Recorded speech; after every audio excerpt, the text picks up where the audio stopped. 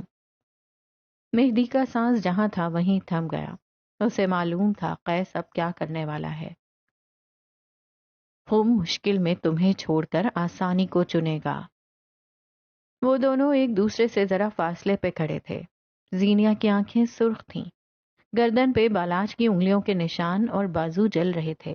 اس کے بال بکھر گئے تھے. بالاج نے اس پہ ہاتھ اٹھایا تھا. زینیا کو یقین نہ آیا کہ کوئی مرد اس پہ ہاتھ بھی اٹھا سکتا ہے. اس نے سنا تھا شادی کے بعد اماں کو جب پہلا تھپڑ پڑا تھا تب وہ خاموش نہیں تھیں. اسے نہیں رہنا تھا. ابا نے جب گالیاں دی تھیں تو اس کی ماں بس روئی تھی. وہ نہیں روئے گی. جب ابا نے بے وفائی کی تھی تو اماں نے کئی دن انہیں کٹہرے میں کھڑا نہ کیا تھا. وہ کرے گی. جن چیزوں نے اس کی ماں کی شادی ہاریبل کر دی تھی وہ ان چیزوں کو نہیں دہرائے گی. بس صرف ایک یہی طریقہ تھا جس سے وہ تباہی کے دہانے سے ہٹ سکتی تھی. یعنی تمہارا فیصلہ نہیں بدلے گا؟ بالاج کی آواز کہیں دور سے آتی تھی. تمہیں چناؤ کرنا ہوگا بالاج. اسی لمحے فرش پر پڑا زینیا حاکم کا موبائل تھر تھر آیا. ایک طرف بالاج تھا, دوسری جانب زینیا. ان دونوں کی نظریں فون کی ٹوٹی اسکرین پہ جمی تھی جہاں بشر کالنگ کے الفاظ چمک رہے تھے. زینیا کی زخمی نگاہوں میں آج بہت کچھ تھا. مہدی ششدر سا اسے دیکھے گیا. قیس کسی جواب کی توقع میں تھا. جو میں سوچ رہا ہوں کیا تم وہی کرنے جا رہے ہو؟ قیس نے اس بات میں گردن ہلا دی. مہدی کی آنکھوں میں کرب اترا مگر وہ قیس کو روک نہیں سکتا تھا. وہ رکتا ہی نہ. نماز اس طرح کام نہیں کرتی قیس. سکون یوں ہی ایک لمحے میں نہیں مل جاتا. دعائیں فوراً سے قبول نہیں ہوتی اور برائی فوراً دفع نہیں ہو جاتی. اس زمین کو, اس ساری کائنات کو بننے میں بھی چند دن لگے تھے. کیا اللہ کے لیے مشکل تھا کہ بس ایک کن کہہ دیتا اور ایک جھٹکے میں ساری کائنات وجود میں آ جاتی؟ وہ چپ ہوا تو قیس کو اس کے بولنے کی بے چینی سی ہوئی. اللہ کے کاموں میں حکمت ہوتی ہے. اگر غور کرو تو پتہ لگے کہ ہر چیز جو ایک پروسیس کے بعد وجود میں آتی ہے وہ ریلائبل ہوتی ہے اور کبھی کبھی لائف ٹائم بھی. جن دعاؤں کا قبول ہو جانا تم اس وقت مانگ رہے ہو, اگر ماضی میں پیچھے جا کر دیکھو تو تم نے اللہ سے بہت کچھ مانگا تھا. اس وقت حال میں یقین سے کہہ سکتا ہوں تم ان دعاؤں کے قبول نہ ہونے پہ شکر کا سانس لوگے. اللہ کی ہر بات, ہر کام, ہر عمل میں اتنی حکمت کیوں ہے؟ بس دے دینا جو ہم چاہتے ہیں, پھر نفع نقصان, پچھتاوا, خوشی, وہ سب ہمارا. قیس سب جان لینا چاہتا تھا. مہدی مسکرایا. اگر کوئی بچہ جلتے ہوئے نارنجی کوئلے سے کھیلنے کی خواہش کرے گا تو ظاہر ہے ماں اسے روکے گی, سنبھال لے گی یا پھر ڈانٹ مار کر اسے دور کر دے گی. وہ کبھی بھی اپنے بچے کو جلنے نہیں دے گی, کیونکہ تکلیف صرف بچے کو نہیں ماں کو بھی ہوگی. اللہ جب ہمیں ہرٹ ہوتے دیکھتا ہے تو اسے برا لگتا ہے, کیونکہ اسے ہم سے محبت ہے. قیس نے بیزاری سے گردن گھمائی اور اٹھ کھڑا ہوا. جائے نماز لپیٹ کر دراز میں رکھی. مہدی بھی اٹھا تھا. مگ یوں ہی فرش پہ دھرے رہے. دروازے تک جاتے جاتے مہدی رکا. وجہ قیس کی پکار تھی. تم کسی کام سے آئے تھے, کہو کیا کہنا ہے؟ میں اپنے مسائل بتانے آیا تھا لیکن تم پہلے ہی مسائل زدہ ہو. میں اپنے مسائل میں ہمیشہ تنہا تھا مہدی, لیکن تم اپنے راز مجھ سے کہتے تھے. آج کل تم مجھ سے کچھ نہیں کہتے. مہدی کے دل کو دھکا سا لگا تھا. یار میں تھوڑا سخت ہوں ٹھیک ہے, مگر مجھ سے بات کیا کرو. مہدی کا وجود زنجیر ہو گیا. قیس کے قریب کچھ ہی لوگ تھے جن سے وہ ضرورت سے زیادہ لمبی بات کرتا تھا, اور مہدی ان لوگوں میں سے تھا. نفرت, تلخی ایک طرف, ان دونوں کے درمیان محبت ایک طرف. قیس بیڈ پہ بیٹھ گیا. مہدی نے مڑ کر اسے دیکھا. اس کا دل پسیجا تھا. چھوٹے چھوٹے قدم لیتا وہ اس کے قریب آ کر رکا. چند پل, چند سانسیں بیتیں, پھر مہدی نے دھیرے سے اس کے سر کو اپنے سینے سے لگایا تھا. قیس کچھ نہ بولا, نہ مزاحمت کی, بس چپ چاپ بیٹھا رہا. سکون سے آنکھیں بند کر لیں. سبز آنکھوں والے مرد نے اس کے کندھے کو تھپکا. چند پل مزید یوں ہی اسے سینے سے لگائے رکھا. اس کے بالوں کو درست کیا، پھر دور ہوا۔ اگلے چند پلوں میں وہ کمرے سے نکل کر راہداری میں لمبے لمبے ڈگ بھرتا نظر آ رہا تھا۔ زینیا نے آگے بڑھ کر موبائل اٹھانا چاہا، لیکن بالاج نے پیر سے فون کو دور پرے کیا۔ زینیا استہزائیہ مسکرائی۔ تم اس وقت اس موبائل کو مجھ سے دور کر سکتے ہو، مگر کب تک؟ تم جاؤ گے اور میں بشر کو کال کروں گی، پھر ایک کال تمہیں آئے گی جس میں تمہاری بہن کی طلاق کی خبر ہوگی۔ وہ پھونکاری تھی۔ میں برباد ہوئی تو آباد کسی کو نہیں ہونے دوں گی۔ تمہیں لگا تھا تم مجھ سے بے وفائی کر سکتے ہو؟ زینیا میری بات سنو، پلیز سمجھنے کی کوشش کرو، میں مجبور تھا، مجھے مارنا مجبوری نہیں تھی۔ وہ غرائی۔ میں تمہیں اپنے پاس بلا لوں گا، جو تم چاہو گی وہ کروں گا، پلیز مجھے معاف کر دو۔ مجھے تمہاری شکل سے نفرت ہونے لگی ہے، مجھے تم سے نفرت ہے بالاج۔ میں سب ٹھیک کر دوں گا، میں سب فکس کر دوں گا۔ زینیا مجھے سمجھنے کی کوشش کرو، ایک بار، صرف ایک بار میری جگہ پہ۔ مجھے نہیں سمجھنا، مجھے کچھ نہیں سمجھنا، میں سمجھنا ہی نہیں چاہتی۔ تم نے مجھ سے بے وفائی کی ہے، میں سب کچھ بشر کو بتاؤں گی، میں بشر کو، ابا کو سب بتاؤں گی۔ تم دیکھنا بالاج، میں سب کو بتاؤں گی۔ بالاج نے بے بسی سے آنکھیں موند لیں۔ دیکھو زینیا، میں تم سے محبت کرتا ہوں، بہت زیادہ محبت۔ پلیز تم یہ ساری باتیں فی الحال خود تک رکھو، میں کچھ دن بعد واپس آؤں گا، ہم اس بارے میں بات کریں گے۔ تمہیں لگتا ہے تم چند دن بعد آؤ گے اور میں ہنسی خوشی تمہارے ساتھ رہنے پہ راضی ہو جاؤں گی؟ میں بھول ہی نہیں سکتی تم نے میرے برابر کسی اور کو لا کھڑا کیا۔ مجھے نفرت ہے تم سے، اس تعلق سے اور تمہارے دعووں سے۔ بالاج نے آگے بڑھ کے سختی سے اس کے دونوں بازو دبوچ لیے۔ آس پاس کھڑے گارڈز یوں چپ تھے جیسے کچھ دیکھا ہی نہ ہو۔ اب اگر تم نے ایک اور لفظ کہا تو میں تمہارے ساتھ وہ کروں گا کہ تم ساری زندگی یاد رکھو گی، دنیا تمہارے منہ پہ تھوکے گی۔ وہ رکا، بازوؤں پہ مزید زور دیا اور زہر خند لہجے میں غرایا۔ اگر تم نے میری بات نہیں مانی، خاموش نہ رہی، تو میں تمہیں طلاق دے دوں گا۔ ایک جھٹکے سے زینیا کا بازو چھوڑ کر وہ آگے بڑھ گیا۔ دروازے پر پہنچ کر اسے رکنا پڑا۔ زینیا کے ہاتھ میں موبائل تھا اور وہ روتے ہوئے بشر کو کال ملا رہی تھی۔ بالاج کے پورے جسم میں شرارے دوڑ گئے۔ وہ واپس آیا، زینیا کے چہرے کو دبوچا۔ اس کی گرفت سخت اور تکلیف دیتی تھی، لیکن اس وقت زینیا اپنے حواسوں میں نہیں تھی۔ اگر تم نے ایک اور بار مجھ سے ضد کی تو میں تمہیں واقعی طلاق دے دوں گا۔ وہ اس کے کان کے قریب گرایا۔ زینیا نے ہاتھ میں پکڑا موبائل اس کی کنپٹی پہ دے مارا۔ بالاج بے یقینی سے پیچھے ہوا، کنپٹی سے ہلکا ہلکا خون رس رہا تھا۔ تمہیں لگتا ہے میں ڈرتی ہوں؟ تم کہو گے میں طلاق دوں گا اور میں ڈر جاؤں گی؟ وہ ہذیانی انداز میں چیخ رہی تھی۔ دو طلاق، دو نہ، اگر ہے جرت تو طلاق دے کر دکھاؤ۔ میں بالاج یوسف میر تمہیں طلاق دیتا ہوں۔ وہ اتنی زور سے دہاڑا کہ زینیا کو اپنے کان سن ہوتے محسوس ہوئے۔ میں تمہیں طلاق دیتا ہوں، طلاق دیتا ہوں میں تمہیں۔ وہ پھنکارا تھا، پھر خاموشی چھا گئی، سور جیسی خاموشی۔ زینیا نے پلکیں جھپک کر اسے دیکھنا چاہا، مگر بصارت دھندلی تھی۔ وہ گھٹنوں کے بل فرش پہ گری تھی۔ بالاج اس کی سیدھ میں بالکل اسی طرح فرش پہ گرا تھا۔ زینیا چپ تھی، متعجب، بے یقین۔ بالاج گلٹی تھا، متعجب اور بے یقین بھی۔ ایک ہی سیدھ میں وہ دونوں ایک ہی پوزیشن میں فرش پر گرے تھے۔ ان دونوں نے ایک لمحے میں بہت کچھ کھو دیا تھا۔ بالاج سن ہو گیا تھا، کنپٹی سے بہتا خون ساکت۔ یہ اس نے کیا کر ڈالا؟ فلائٹ کا اعلان اب بھی ہو رہا تھا۔ اس کے ساتھ آئے بے تاثر چہرے والے مرد اب کان میں لگے ننھے آلے پہ کسی کی ہدایات سن رہے تھے۔ پھر بالاج نے انہیں اپنی طرف آتے دیکھا۔ آپ کو چلنا ہوگا، باس کا آرڈر ہے، کہتے ساتھ انہوں نے اسے بازو سے پکڑا اور آگے بڑھنے لگے۔ بالاج رک سکتا تھا، مگر اس فلائٹ کے بعد اسے بہت کچھ کھونا پڑتا۔ زینیا خالی خالی نگاہیں فرش پر جمائے بیٹھی رہی۔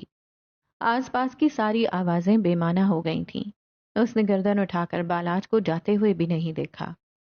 اس کے ہونٹوں پہ قفل لگ چکا تھا، ذہن تاریک ہونے لگا۔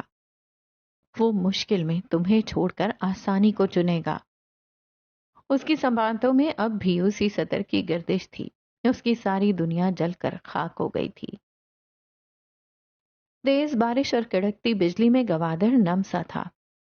مسلسل بارش نے موسم سرد کر دیا تھا، سمندر کا شور مزید بڑھ گیا تھا۔ کونج حاکم اپنے کمرے میں موبائل پہ کوئی ڈرامہ لگا کر بیٹھی تھی۔ نومبر کی ٹھنڈی ہوائیں جسم کو بھاتی تھیں، پیٹ کے بل لیٹی ٹانگوں کو مسلسل جھلاتی، منہ میں وقفے وقفے سے مونگ پھلی کے دانے ڈالتی، آج وہ خود کو بے حد مصروف کیے ہوئے تھی۔ دفتن اس کا فون بجنے لگا۔ سخت بیزار ہو کر اس نے کالر آئی ڈی دیکھی تو ایک لمحے کو دل بے حد زور سے دھڑکا۔ زیغم میر، کالنگ کے الفاظ جگمگائے۔ وہ دھیرے سے اٹھ بیٹھی، گلا کھنکارا، آس پاس نظر دوڑائی، پھر موبائل کان سے لگایا۔ ہیلو، کال نہ کاٹنا، مجھے ایک کام ہے۔ گویا وہ جانتا تھا کونج کا رد عمل کیا ہوگا۔ میں کوئی تم سے ڈرتی ہوں جو کال کاٹوں گی؟ آگے سے وہ تڑک کر بولی۔ ہاں، زبان بس اس کی زیغم کے سامنے چلتی تھی۔ اصل میں آپا کو پتہ لگ گیا ہے کہ تم نے اور بشر نے زینیا کا سارا زیور بیچ کر اسے پیسے بھجوائے ہیں۔ کونج کے سر پر گویا آسمان گرا تھا۔ تم نے آپا کو بتایا تھا اور آپا نے اماں کو بتا دیا ہے۔ اماں نے اسے بولا ہے کہ یہ بات حاکم ماموں کو بتا دو۔ اب عروج یہ بات شاید ماموں کو بتا دے گی۔ کونج کا دل بے اختیار ہول اٹھا۔ تم نے انہیں روکا نہیں، بات نہیں کی؟ تم میرے ساتھ ایسا کیسے کر سکتے ہو؟ کیا مطلب ہے میں ایسا کیسے کر سکتا ہوں؟ تم سے کس نے کہا تھا اپنی پیاری بھابھی سے بیٹھ کر ساری باتیں کرو؟ وہ جل ہی تو گیا تھا۔ کونج کو بے طرح غصہ چڑھا تھا۔ تم دنیا کے سب سے فضول انسان ہو۔ یا اللہ، میں تمہارا کیا کروں؟ تم میرے ساتھ ایسا کیسے کر سکتے ہو؟ تمہیں اسے روکنا چاہیے تھا۔ وہ روحانسی ہوئی۔ اچھا اچھا، بس صبر کرو، کرتا ہوں کچھ۔ ساری دنیا کا عذاب میرے گلے پڑ گیا ہے۔ کوفت سے کہتے ہوئے اس نے کال کاٹ دی۔ کونج بیڈ سے اتر آئی اور جلے پیر کی بلی کی طرح یہاں سے وہاں چکر کاٹنے لگی، ساتھ ساتھ ناخن بھی چبا رہی تھی۔ 5 منٹ بعد اس کا موبائل ایک بار پھر بجنے لگا تھا۔ اس نے لپک کر موبائل اٹھایا اور بے قراری سے اس کی بات سننے لگی۔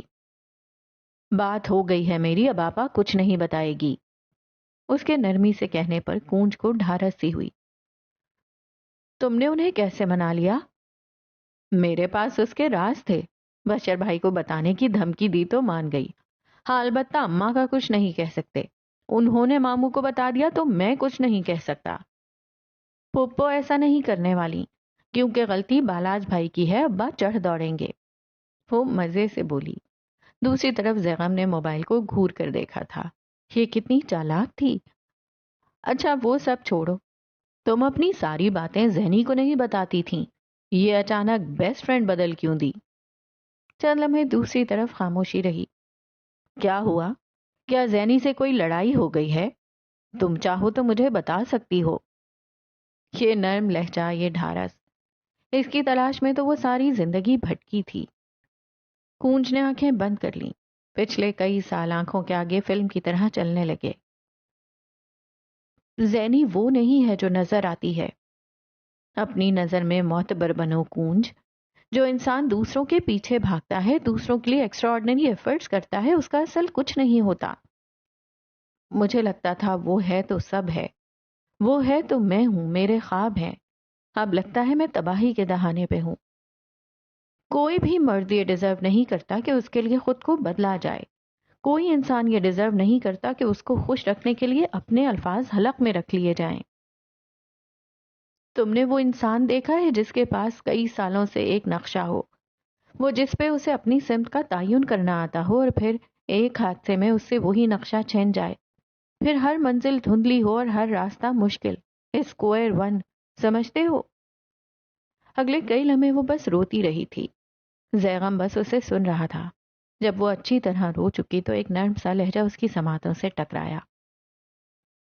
دہانے کی ایک خاصیت ہوتی ہے کونج، ایک قدم پیچھے لو اور سب تھم جاتا ہے۔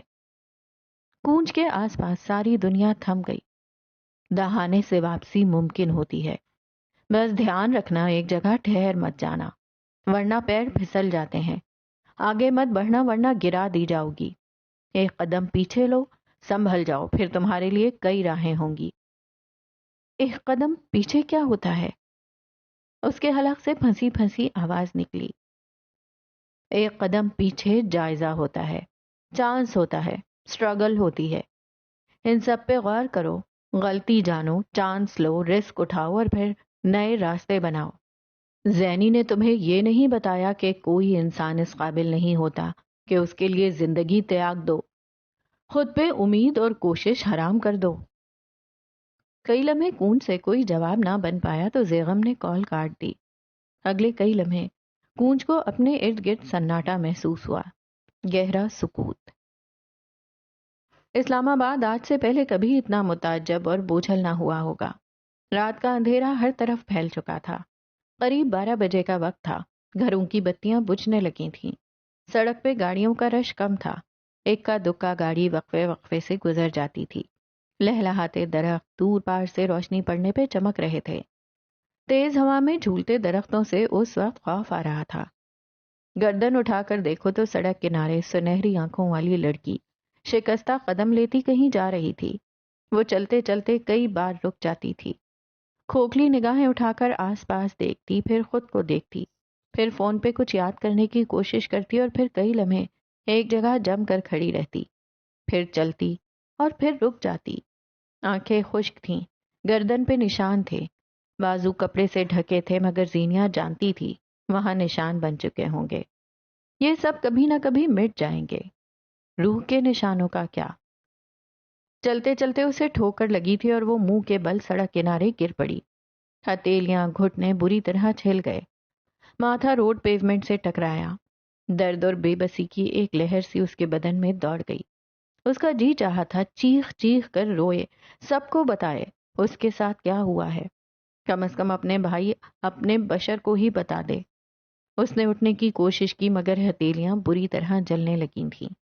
اسے رونا تھا، چیخ چیخ کر ڈھیر سارا رونا تھا. حلق آنسوؤں سے تر تھا مگر زینیا حاکم کو اپنی آنکھ کے پانی پہ اختیار تھا. کمبخت اتنی ڈھیٹ کیوں تھی؟ کچھ لوگ جب گرتے ہیں تو انہیں یقین ہوتا ہے انہیں اٹھانے کوئی نہیں آئے گا. گرنا برا نہیں ہوتا، گر کر اپنے پیروں پہ کھڑا ہونا مضبوط سے مضبوط انسان کا دل توڑ دیتا ہے. ہتھیلیوں پہ زور دیتے وہ بمشکل اٹھ بیٹھی اور ذرا سی جدوجہد کے بعد روڈ پیومنٹ پر بیٹھ گئی. اب بس، اب وہ یہاں سے نہیں اٹھ سکتی تھی. اس کے جسم کی ساری توانائی جواب دے چکی تھی. کئی پل وہ سنسان سڑک پہ خاموشی سے بیٹھی رہی. آسمان پہ ستارے تھے مگر تاریکی اندر تک بسیرا کر چکی تھی. کئی لمحے وہ بے خیالی کے عالم میں وہیں بیٹھی رہی. اسی پل اس کا موبائل بجنے لگا. اس نے موبائل اٹھا کر آنکھوں کے آگے کیا. غیر شناسا نمبر، مگر اسے اس وقت کسی کی آواز سننی تھی. کوئی ہو جو ڈھارس دے، شکوے کے بغیر بس کندھا دے. اس نے فون کان سے لگایا. آواز شناسا تھی. میں قیس کمبیر بات کر رہا ہوں. بھاری آواز اس کی سماعتوں سے ٹکرائی. مجھے کل کے ایونٹ کے لیے 3 فوٹوگرافرز کی فائل بھیجی گئی ہیں، جن میں سے ایک تمہاری ہے. زینیا کچھ نہ بولی تو قیس نے دھیرے سے اضافہ کیا، تمہارا نمبر بھی وہیں سے ملا ہے. مجھے فوٹوگرافرز بہت مل جائیں گے. کیا تم ویڈیوگرافی کر سکتی ہو؟ یہ ایونٹ بہت اہم ہے، غیر ملکی ڈیزائنرز بھی شامل ہو رہے ہیں. وہ سنجیدہ تھا. زینیا کئی لمحے خالی اور ذہنی کے عالم میں بیٹھی رہی. دوسری جانب اپنی اسٹڈی میں صوفے پہ بیٹھا قیس کوفت زدہ ہوا.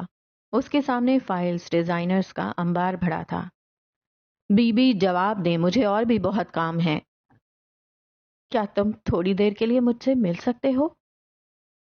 ایک لمحے کو قیس کا کاغذات الٹتا ہاتھ تھم گیا. اس نے بے یقینی سے موبائل کو دیکھا. یہ وہی زینیا تھی نا؟ کہیں اس نے کوئی دوسرا نمبر تو نہیں ڈائل کر لیا؟ تم زینیا ہو نا؟ زینیا حاکم، دی اسمگلر. اس نے تصدیق چاہی. زینیا نے آنکھیں بند کر لیں. سیورس پلیز آ جاؤ، پلیز تھوڑی دیر کے لیے، مجھے اس وقت کسی کی ضرورت ہے. قیس کے ذہن میں دھماکے سے ہوئے. یوں ہی اسی طرح اسے کسی اور نے بھی بلایا تھا. وہ اسے نہ کہہ سکتا تھا کیونکہ اس کی طرف انتقام تھے، لیکن کیا وہ یہاں انکار کر سکتا تھا؟ مجھے کسی انسان کی ضرورت ہے، پلیز آ جاؤ سیورس. اس کی آواز دھیمی اور ہلکی تھی. قیس نے لیپ ٹاپ بند کیا، موبائل کان اور کندھے کے بیچ میں لگائے. اس نے اٹھ کر پیروں میں جوتے پہنے، والیٹ، چابیاں اٹھائیں. تم اس وقت کہاں ہو؟ زینیا نے اپنے آس پاس دیکھا. لمبی سنسان سڑک، کوئی بورڈ نہیں، کوئی نشانی نہیں. مجھے نہیں پتا، یہ پتہ نہیں کیسی جگہ ہے. لوکیشن بھیجو. سب ٹھیک ہے نا؟ زینیا نے ٹوٹی اسکرین پہ انگلیاں چلاتے اسے لوکیشن بھیجی. میں آ رہا ہوں، میرا انتظار کرو. اس کا لہجہ نرم ہوا تھا، ڈھارس دیتا ہوا. وہ کچھ بول نہیں رہی تھی لیکن قیس کال کاٹ بھی نہ سکا. کال چلتی رہی. یہ آسرا بھی بہت تھا کہ کوئی انسان اس کے لیے آ رہا ہے، چاہے دشمن ہی سہی. یہی بہت تھا کہ کوئی قیس کو کال کر رہا ہے، چاہے خاموش ہی رہے. تیز تیز سیڑھیاں اترتے ہوئے وہ داخلی دروازے تک آیا جب اسے رکنا پڑا. مقصود کمبیر کا نرس بوکھلائی سی حالت میں اس کے قریب آ کر رکا تھا. قیس کے دل کو کسی انجانے خدشے نے آن گھیرا. موبائل پہ اس کی گرفت سخت ہوئی. مقصود صاحب کو ہارٹ اٹیک ہوا ہے سر، پلیز جلدی چلیں، مہدی صاحب بھی گھر پر نہیں ہیں. قیس کا موبائل پکڑے ہوئے ہاتھ بے دم ہو کر پہلو میں گرے. وہ اپنے بلانے والوں کی پکار پہ چلا جایا کرتا تھا، لیکن کچھ تھا، کوئی قرض جو ہمیشہ اس کے ساتھ چمٹ جاتا تھا، اور پھر وہ ہوتا تھا جو کسی نے کبھی سوچا بھی نہ ہوتا تھا. اس نے بھاری سانس لی. کیا تم تھوڑی دیر انتظار؟ کال کٹ گئی. شاید وہ اس وقت کسی اور کے مسائل نہیں سن سکتی تھی. قیس نے لب بھینچ لیے. جانتا تھا وہ انتظار نہیں کرے گی. اس نے انگلی سے ماتھے کو رگڑا، پھر بلند آواز میں ملازمین کو پکارنے لگا، مختلف حکم صادر کرنے لگا. گاڑی نکالو، ڈاکٹر کو فون کر کے بات کرو. چچا نے آخری بار کس سے بات کی تھی؟ مہدی کہاں ہے؟ وہ میل نرس کے ساتھ تیز تیز قدم اٹھاتا آگے بڑھ رہا تھا. آوازیں بھی تھیں جن میں ایک وہ پکار بھی تھی جو ہمیشہ اسے پتھر سے موم بنا دیتی تھی. سیورس پلیز. اس نے سر جھٹکا. اس کا خاندان زیادہ اہم تھا. واپس اسی سنسان سڑک پہ آؤ تو زینیا نے موبائل نوچ کر کان سے نیچے اتارا. آنکھیں بھر بھر رہی تھیں.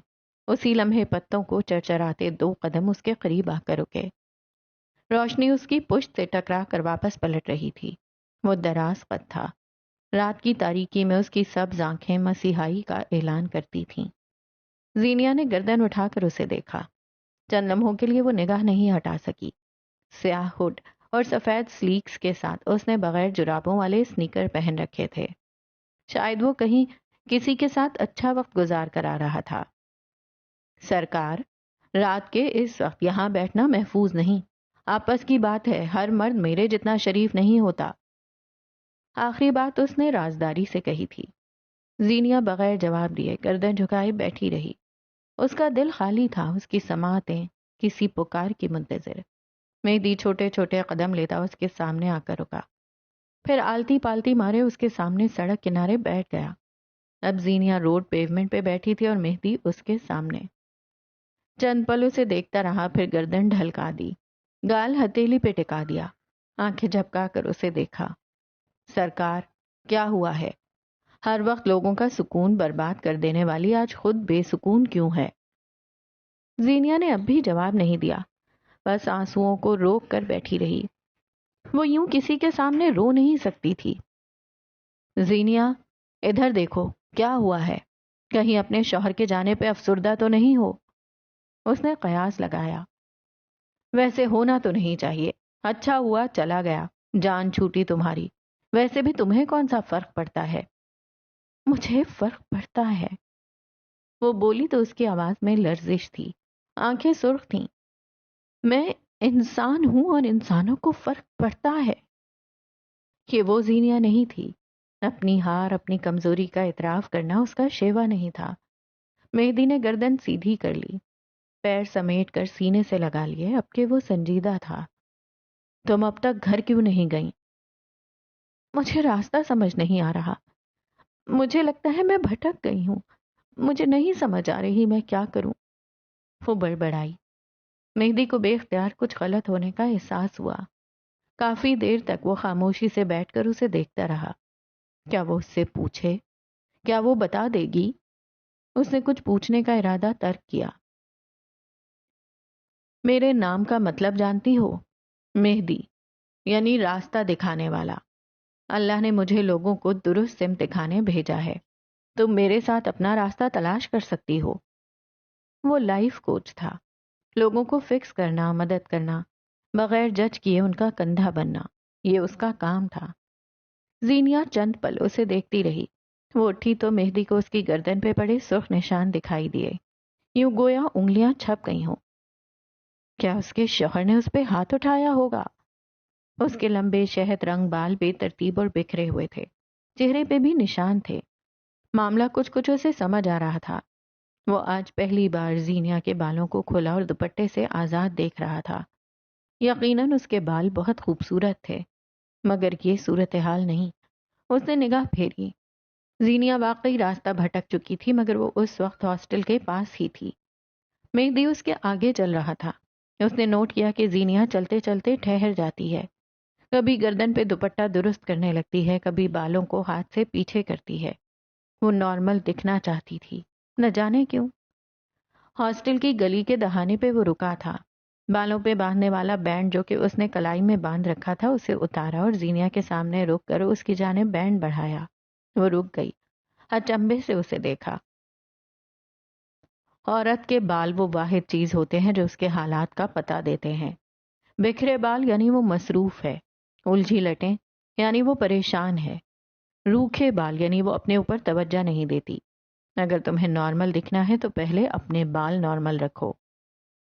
وہ سنجیدگی سے اس کی آنکھوں میں دیکھتے ہوئے بولا. زینیا نے آہستگی سے بینڈ اس کے ہاتھ سے لے لیا. پشت پہ پھیلے لمبے گھنے بالوں کو سمیٹنے کی کوشش کی. بال اس کے ہاتھ میں نہیں آ رہے تھے. وہ بمشکل انہیں باندھنے کی کوشش میں تھی. انہیں سمیٹتی اور وہ پھسل کر کندھوں پہ پھیل جاتے. اسی پل کوئی 9 عمر لڑکوں کی ٹولی ہنستے بلند آواز میں کچھ کہتے وہاں سے گزرنے لگی. زینیا کو دیکھ ان میں سے ایک لڑکا مسکرایا تھا، پھر رفتار دھیمی کی مگر بے سود. سیاہ ہڈ والا مرد پوری طرح اس کے سامنے ٹھہر گیا. یوں کہ سنہری آنکھوں والی لڑکی اس کے پیچھے کہیں چھپ گئی. لڑکا نا امید سا گردن موڑ کر آگے بڑھ گیا.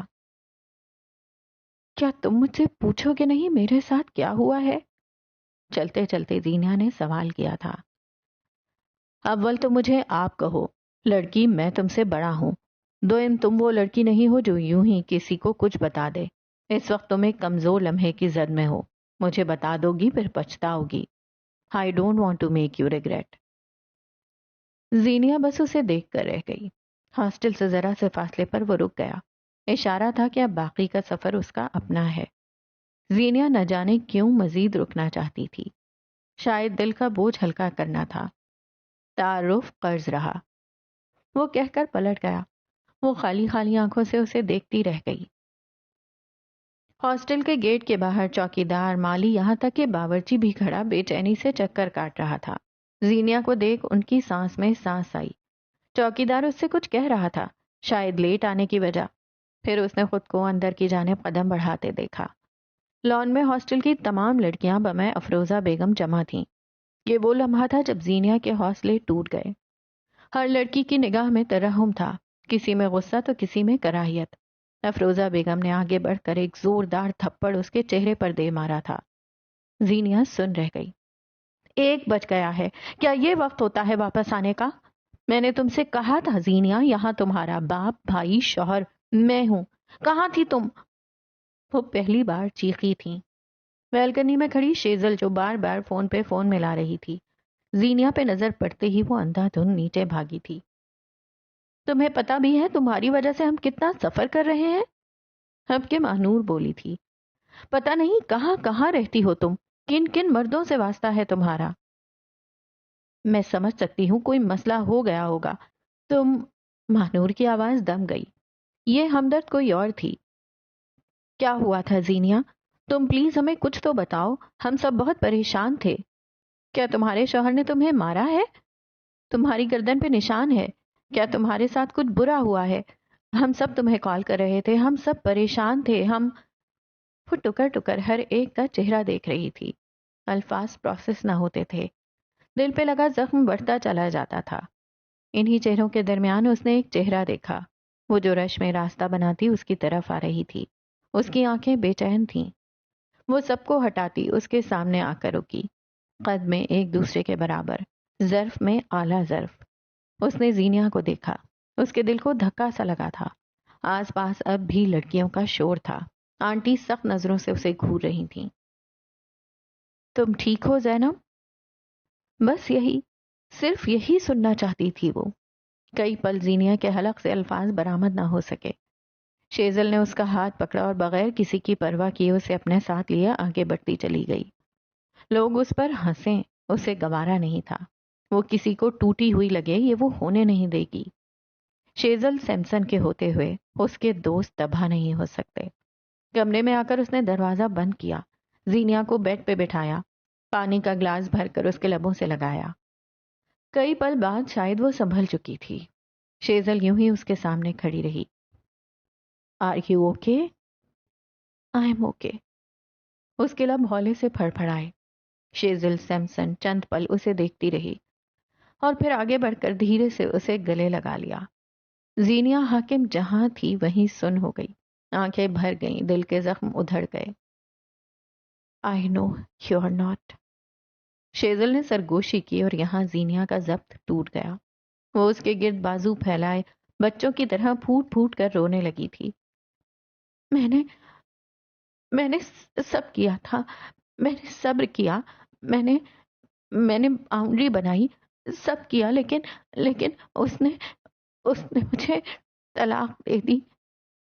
ایک لمحے کو شیزل کی گرفت ڈھیلی پڑی، پھر اس نے مزید سختی سے اس کے گرد حصار بنایا۔ میں نے اسے مشکلات سے نکالا، میں نے اس کے لیے سب کچھ کیا، میں کرسڈ ہوں، کوئی میرا نہیں ہوتا، کوئی میرا کیوں نہیں ہوتا؟ اس کا پورا وجود ہچکولے کھا رہا تھا، الفاظ بے ربط تھے اور دل پہ باقاعدہ کسی نے برچھی دے ماری تھی۔ مہدی کہتا تھا باؤنڈری بناؤ، اماں نے کہا تھا صبر کرو، تم نے بولا بنیادیں بناؤ، بالاج کہتا تھا میرے ساتھ گزارا کرو، میں نے سب کیا تھا۔ بولتے بولتے اس کی ہچکی بن گئی، حلق اتنا دکھ رہا تھا جس کی کوئی حد نہیں۔ وہ رو رہی تھی، بری طرح رو رہی تھی۔ زینیا کبھی اس طرح نہیں روئی تھی، وہ ڈھیٹ تھی، مضبوط تھی۔ شیزل بغیر کچھ کہے اسے گلے لگائے بیٹھی رہی۔ میں اسکوائر ون پہ آ گئی ہوں، واپسی کا کوئی راستہ نہیں ہے۔ میں نے اللہ سے صرف ایک اچھی شادی مانگی تھی، اللہ میری نہیں سنتا، اس نے کبھی میری سنی ہی نہیں۔ بالاج میرے ساتھ ایسا کیسے کر سکتا ہے؟ روتے الزام دیتے وہ بس خاموش ہو گئی۔ اب بس ہچکیوں کے ساتھ رونے کی آوازیں آتی تھیں۔ کیا ہوا تھا؟ اس نے ایسا کیوں کیا؟ شیزل چاہتی تھی وہ بولے تاکہ دل کا غبار نکلے۔ اس کی بات پہ زینیا کے جسم میں گویا شرارے دوڑ گئے۔ وہ شیزل سے دور ہوئی، اس کی آنکھوں میں وحشت اتر آئی تھی۔ یہ سب عبداللہ کی وجہ سے ہوا ہے۔ اس کی آواز میں زمانے کی تکان تھی۔ اللہ اس سے غارت کرے، اللہ اس سے برباد کرے، سب عبداللہ کی وجہ سے ہوا ہے۔ زور زور سے چیختے ہوئے اس نے چہرہ ہاتھوں میں چھپا لیا، آنسو زاروں قطار بہہ رہے تھے۔ عبداللہ نے مجھے زمانے کے رحم و کرم پہ چھوڑا، اس نے مجھ پہ گو اپ کیا۔ عبداللہ کو اللہ غارت کرے، اس سے میرے لیے آنا تھا، عبداللہ میرا تھا، مگر اس نے مجھے چھوڑ کر دنیا کو چنا۔ میں نے اسے کتنا بلایا، وہ میرے لیے آ سکتا تھا، اللہ وہ آ سکتا تھا، اللہ اس سے غارت کرے۔ یہ سب عبداللہ کی وجہ سے ہوا ہے، عبداللہ، سب غارت۔ اس کے الفاظ گڈمڈ ہونے لگے، ذہن پہ پڑا بوجھ بھاری سے بھاری ہوتا گیا۔ شیزل برق رفتاری سے اپنی جگہ سے اٹھی، پانی کا گلاس اور ایک ٹیبلٹ اس کے منہ میں رکھی۔ زینیا شل سی تھی، پانی کا گلاس اس کے لبوں سے لگایا تو آدھا پانی حلق میں گیا اور آدھا اس کی گردن پہ بہہ گیا۔ اگلے کئی لمحوں میں وہ ہوش سے بیگانہ ہوتے ہوئے بیڈ پر گر چکی تھی۔ شیزل نے اسے سیدھا کر لیٹایا، اس کے پیر جوتوں سے آزاد کروائے، بال سمیٹ کر باندھ دیے اور چادر اس کے جسم پہ ڈال دی۔ بتیاں بجھا کر وہ اس کے قریب بیڈ پر آ بیٹھی، آنسوؤں کے نشان، گردن پہ نیل اور بھیگی ہوئی پلکیں۔ شیزل کو اپنا دل ڈوبتا ہوا محسوس ہوا۔ ہاں، اسے شادیوں سے مسئلہ تھا، لیکن کوئی اتنی بری شادی کیسے ہو سکتی ہے؟ زینیا سو گئی تھی، شیزل سو بھی نہ سکی۔ ایک خراب شادی صرف اس شادی میں رہنے والوں کا افیکٹ نہیں کرتی، ایک خراب شادی پورا دائرہ تباہ کرتی ہے۔ آسمان جبر آلود تھا، وقفے وقفے سے ہوتی ہلکی ہلکی بوندا باندی نے موسم خوشگوار کر دیا تھا۔ آسمان پہ سیاہ بادل چھائے ہوئے تھے۔ نومبر اسلام آباد میں سردی نہ سہی خنکی ضرور لے آتا ہے۔ قیسم کی اوپری منزل پہ قدم رکھو تو شیشے کے اسٹوڈیو میں اس وقت کئی لوگ جمع تھے، سنگی مجسموں پہ ٹنگے نئے ڈیزائنز کو ہاتھ سے چھوتے ہوئے تو میز پہ رکھی اسکیچ بک پہ بنے ڈیزائنز کو آخری ٹچ دیتے ہوئے۔ ڈیزائنرز آج اپنے کام کا بیہائنڈ دا شوٹ یعنی BTS کروا رہے تھے۔ BQ پروجیکٹ کے ڈیزائنرز منتخب ہو چکے تھے۔ آج سے 1 ماہ بعد ان پہ کام شروع ہونا تھا تاکہ عید تک کام مکمل ہو سکے۔ فوٹوگرافرز کا ایک ہجوم سا تھا جو ان شاہکاروں کی تصاویر اتار رہا تھا۔ چند ایک تھے جو چن لیے جاتے، ان سب کے عقب میں دیکھو تو 2 پاور چیئرز تھیں اور ان دونوں پہ ٹانگ چڑھائے قیس کمبیر اور براق حنیف بیٹھے نظر آتے تھے۔ ہاتھ میں کافی کے مگ اور جانچتی نظریں ہر ایک کو اسکین کرتی تھیں۔ ہم دونوں اپنی کمپنیز کے CEO ہیں، یہ معمولی سے فوٹوگرافرز کا کام دیکھنا ہمارا کام نہیں ہے۔ کافی کا گھونٹ حلق میں اتارتے ہوئے براق نے تبصرہ کیا۔ قیسم کا خاک و روب تک میرے اپروول کے بعد منتخب ہوتا ہے، یہاں پھر بات مختلف ہے۔ قیس اب بھی ان فوٹوگرافرز کو دیکھ رہا تھا۔ ایسا کرو CEO مجھے بنا دو اور تم یہاں بیٹھ کر خاک روب کو اپروولز دیتے رہو۔ سنگی مجسموں کے عقب سے ایک نیا کردار نظر آیا۔ نیلی ہڈ کے ساتھ سیاہ جینز پہنے، بالوں کو اچھے سے سیٹ کیے، مہدی سامنے تھا۔ وہ قریب آ کر کرسی پر بیٹھا اور اب ہوا تکون مکمل۔ ٹانگ پہ ٹانگ چڑھائے، کافی کے مگ ہاتھوں میں لیے، جانچتی نظروں سے سامنے دیکھتے 3 مرد۔ اسی لمحے مہدی کی نظر براق پہ پڑی۔ وہ فوٹوگرافرز کو کم، خواتین ڈیزائنرز کو زیادہ دیکھ رہا تھا۔ ہم نے تمہیں یہاں فوٹوگرافرز اپروو کرنے بلایا ہے، زارا کا ہیئر اسٹائل اور نمرا کا ہینڈ بیگ نہیں۔ سب آنکھیں ملامت کر رہی تھیں۔ براق نے باقاعدہ کانوں کو ہاتھ لگائے۔ اللہ کا خوف کرو، میں خوف خدا کا مارا انسان ان سب کو ایک اسلامی بھائی ہونے کے ناطے مشورے دے رہا تھا۔ ہاں جیسے میں تو تمہیں جانتا نہیں نا، بہت نیک اور اسلامی ہو تم۔ قیس ان دونوں سے بے نیاز تھا۔ تمہیں میرے نیک ہونے پہ اتنا شک کیوں ہے آخر؟ اس نے کھٹاک سے مگ میز پہ رکھا۔ میں سال میں پوری 3 نمازیں پڑھتا ہوں، لیکن عیدیں تو 2 ہوتی ہیں۔ مہدی کو اچنبھا ہوا۔ براق آگے کو ہوا۔ کیا مطلب؟ 14 اگست کی نماز نہیں ہوتی؟ براق حنیف پہ تو حیرتوں کے آسمان ٹوٹ پڑے تھے۔ مہدی نے کھول کر اسے دیکھا، پھر اپنے آدھے پاگل کزن کو جو کسی سے بات کرنا گوارا نہیں کرتا تھا، اور پھر تن فن کرتا باہر نکل گیا۔ براق صدمے سے باہر آیا تو میز پہ رکھا اپنا لیپ ٹاپ اٹھا لیا۔ ای میل میں سارے فوٹوگرافرز کی تفصیلات اور چند تصاویری نمونے تھے۔ بیزاری کے عالم میں تصاویر آگے پیچھے کرتے ہوئے وہ رکا۔ زینیہ حاکم کی بھیجی گئی تصاویر ایک آرٹ تھیں۔ براق پلک تک نہ جھپک سکا۔ ستائی سے اس کے لب گول ہوئے۔ زینیہ حاکم کون ہے؟ اس نے بے اختیار گردن موڑ کر فوٹوگرافرز کو دیکھا۔ ہر کسی نے نفی میں سر ہلا دیا۔ وہ ایک خپتی عورت ہے، اچھا ہوا نہیں آئی، میں ویسے بھی اسے کام پہ نہیں رکھتا۔ آقا بالآخر بولے تھے۔ کیوں نہیں رکھ سکتے؟ کیا وہ تمہاری گرل فرینڈ کی دوست ہے یا پھر تمہاری ایکس کی بہن؟ دیکھو اگر ایسا ہے تو میں براق حنیف نہیں ہوں۔ قیس نے اس کی بات کاٹی۔ مجھے کسی کو نوکری سے نکالتے یا نوکری دیتے وقت یہ نہیں یاد کرنا پڑتا کہ اس کا شجرہ کہیں میری کسی سابقہ معشوقہ سے تو نہیں ملتا۔ اس میں ایسی بھی کیا بات ہے، سیلف ڈیفenس ہر انسان کا حق ہے۔ اس نے ڈھٹائی سے گردن سیدھی کی۔ قیس نے سر جھٹکا اور ایک فوٹوگرافر کو اپنے پاس بلایا۔ چند پل بعد وہ اس کے کندھے کے قریب جھکا، اس کی لی گئی تصاویر دیکھ رہا تھا۔ لڑکا 85% قبول کر لیا گیا تھا، مگر قیسم میں آپ کو 100% دینا ہوتا ہے۔ تھوڑی دیر بعد اسٹوڈیو خالی ہو گیا تھا۔ قیس صوفے پہ بیٹھا تھا، ہاتھ میں لیپ ٹاپ تھا جہاں وہ تصاویر کو زوم کر کے دیکھ رہا تھا۔ براق دوسرے صوفے پہ نیم دراز تھا اور مہدی اس کے پیروں کے قریب بیٹھا تھا، ہاتھ میں چائے کا مگ اور آنکھیں چھوٹی کیے۔ قیس کو تکتا ہوا۔ براق نے اپنے پیر مہدی کی گود میں رکھ دیے۔ کتنے لوگ فائنل ہوئے؟ چائے کا گھونٹ لیتے ہوئے سوال کیا۔ صرف ایک، حمد رضا۔ اچھی بھلی فوٹوگرافر تھی وہ نوین، اسے کیوں نکالا؟ صرف اس لیے کیونکہ وہ ایک لڑکی ہے؟ براق کی بات پر قیس نے سرد آنکھوں سے اسے دیکھا. میں کسی کو نوکری دیتے وقت اس کی قابلیت دیکھتا ہوں، جنس نہیں. جس وقت تم اس کی آنکھیں دیکھ رہے تھے میں اس کا ٹیلنٹ دیکھ رہا تھا. وہ راہ کو شوق ہی تو لگا تھا. قیس اب بھی سنجیدہ تھا. آفس میں کام کرنے والی عورتیں بھی کسی کی ماں بہن ہیں. کیا تم اپنی نظر قابو میں نہیں رکھ سکتے؟ کہہ کون رہا ہے؟ زن بیزار مشہور ہو تم. مہدی بس خاموشی سے انہیں دیکھتا رہا. مس سوجنس ٹھیک ہے لیکن ہراسر تو نہیں ہونا. راہ دل ملا کر رہ گیا. اور اپنے علم میں اضافہ کرو. میں نے اسے منتخب کر لیا تھا لیکن وہ تمہاری وجہ سے چلی گئی. کوئی عورت تمہاری وجہ سے راستہ بدل رہی ہے. تم کون ہو براق؟ نرا کتا ہے اور کیا ہے. مہدی نے جملہ مکمل کیا. ہاتھ میں پکڑی کافی براق کے پیروں پہ چھلکائی اور اٹھ گیا. براق سسک اٹھا. اسے براق جیسے مردوں سے چڑ تھی جو اکیلی اور خود مختار عورت کو موقع سمجھتے تھے. اگلے کئی لمحے براق شرمندہ سا بیٹھا رہا. پھر قیس نے اسے موبائل پہ ایک کال کرتے ہوئے دیکھا. حمد رضا، زینت فہیم اور زینیا حاکم منتخب ہیں. اس نے فون کون سے جدا کیا تو قیس اسے ہی دیکھ رہا تھا. ہم نے زینیا حاکم کا ٹرائل نہیں لیا. اس کی ضرورت تھی کیا؟ گہری سانس لے کر کندھے اٹھائے.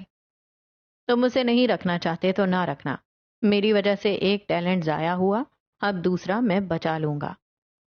ایک عزم سے کہتے ہوئے وہ اٹھ گیا تھا. ابھی اسے جانتے نہیں تم، وہ کھڑے کھڑے تمہیں ضائع کر دے گی. قیس بڑبڑاتے ہوئے اپنے کام میں لگ گیا. اسے نہیں فرق پڑتا کسی زینیا حاکم سے. ہاں مگر وہ اسے کال کر کے پوچھ لینا چاہتا تھا کیا سب ٹھیک ہے.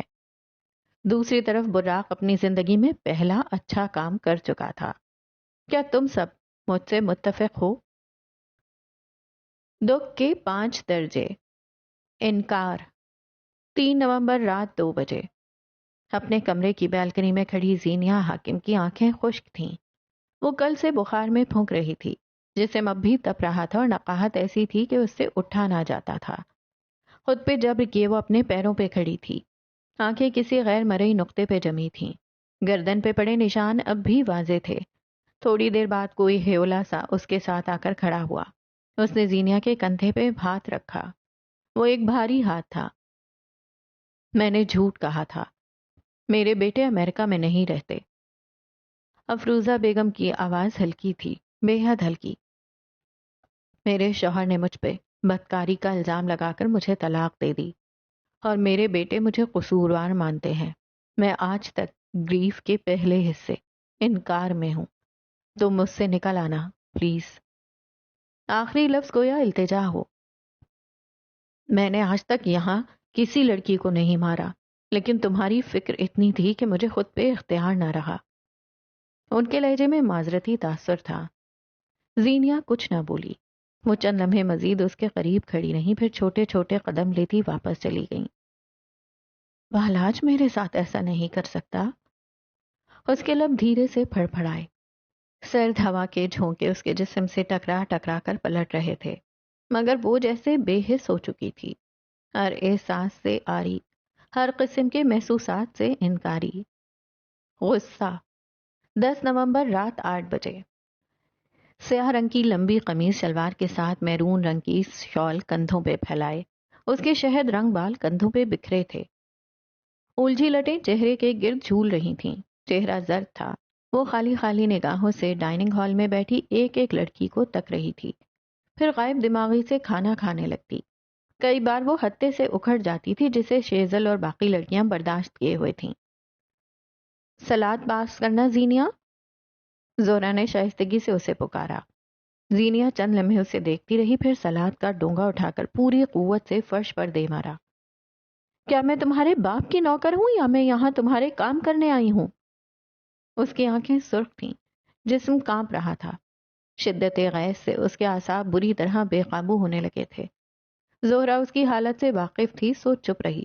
شیزل اس کا ہاتھ پکڑے اسے اپنے ساتھ لے جا رہی تھی. کمرے میں لا کر اسے بیڈ پہ بٹھایا. پانی کا گلاس بھر کر دیا. زینیا نے گلاس کو بھی دیوار پر دے مارا. اس کا بس نہیں چلتا تھا ہر چیز تہس نہس کر دے. شیزل نے ایک اور گلاس بھر کر اسے دیا. زینیا نے وہ گلاس بھی دیوار پر دے مارا. وہ باقاعدہ غصے سے کانپ رہی تھی. کیا ہوا ہے زینب؟ تم ایسی تو نہیں تھی. اسے برا لگا تھا، نہ جانے کیوں. زینیا نے سرخ آنکھیں اٹھا کر اسے دیکھا. یکایک آنکھوں میں پانی بھر گیا اور پھر بے اختیار آنسو بہنے لگے. اسے کسی احساس پہ کوئی اختیار نہیں رہا تھا. مجھے خود پہ غصہ آ رہا ہے. مجھے ساری دنیا پہ غصہ آ رہا ہے. کوئی زینیا کو دھوکہ کیسے دے سکتا ہے؟ کوئی اسے چھوڑ کر کسی اور کو کیسے چن سکتا ہے؟ انسان عقل کل نہیں ہوتے زینیا. تم وہ اسے وہی بات سمجھانا چاہ رہی تھی جو زینیا نے ساری عمر نہیں سمجھی تھی. دفع ہو جاؤ یہاں سے، جاؤ یہاں سے. وہ حلق کے بل چیخی تھی. شیزل چند لمحے اسے دیکھتی رہی، پھر اٹھ کر چلی ہو گئی تھی. زینیا نے دانت دانتوں پہ جما لیے. غصہ، اسے سخت غصہ آ رہا تھا. سودے بازی. نومبر 13، رات 8 بجے. بیلکنی کی ریلنگ کے ساتھ لگ کر بیٹھی وہ بار بار اپنا موبائل کھول کر دیکھ رہی تھی.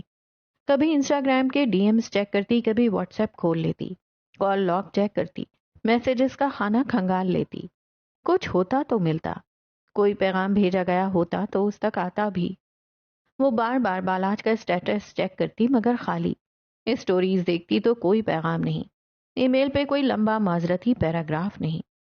نہ جانے کیوں یقین سا تھا کہ وہ اسے کال کرے گا. وہ اس سے کہے گا کہ بالاج غلط تھا اور زینیا صحیح.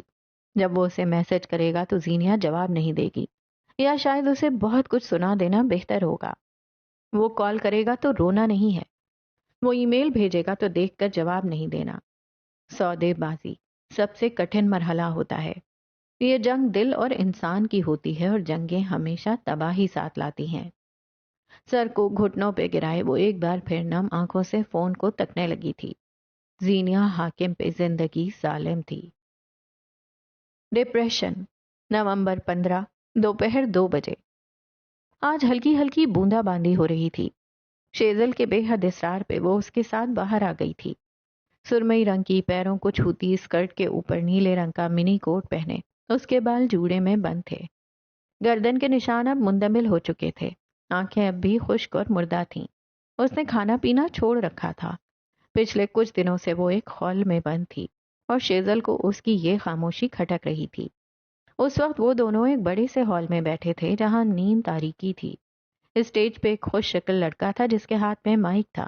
اس کے عقب میں ایک بینر لگا تھا، لاف وتھ سلمان. یہ ایک اسٹینڈ اپ کامیڈی شو تھا. اسٹیج پہ کھڑے لڑکے کی کسی بات پہ سارا ہال قہقہے مار کر ہنس رہا تھا. ہنسی کی اس جلترنگ کے بیچ کوئی تھا جو سسکیاں لے لے کر رو رہا تھا. یکدم ہنسی کی آواز تھم گئی. اسپاٹ لائٹ کا رخ اس کی جانب ہوا اور پھر سارے ہال نے اس دراز قد لڑکی کو سسکیوں کے ساتھ روتے دیکھا. وہ رو رہی تھی، بہت بری طرح رو رہی تھی. شیزل اسے رونے دے رہی تھی. ڈپریشن میں مبتلا انسان کو جگہ نہیں دکھتی. کسی سڑک، اسپتال، گھر، کالج، کسی بھی جگہ انہیں اکیلا پن محسوس ہوتا ہے اور وہ رد عمل دینے لگتے ہیں. اگلا منظر پارک کا تھا.